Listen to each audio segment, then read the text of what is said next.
Bruxelles? Sur l'Europe sud-orientale, c'est-à-dire celle qui borde les pays qui sont les pays de la porte d'Europe vers le Proche-Orient, notamment dans les Balkans. Il y a une tradition de méfiance, parce que ce sont des pays qui ont été très longtemps dans des logiques de confrontation. Historiquement et culturellement, il faut comprendre qu'on n'a pas exactement la même lecture non plus des frontières.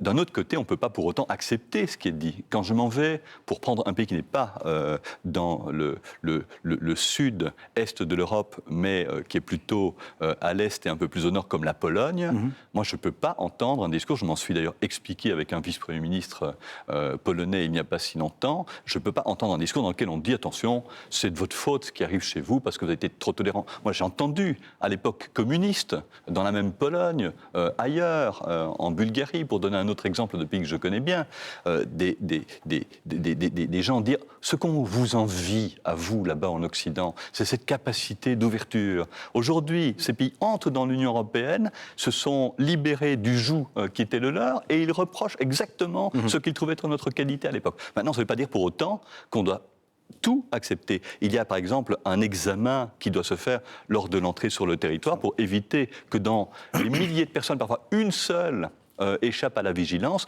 mais pour autant, n'oublions pas que la plus grande partie des gens, l'immense partie des gens, sont des gens en détresse.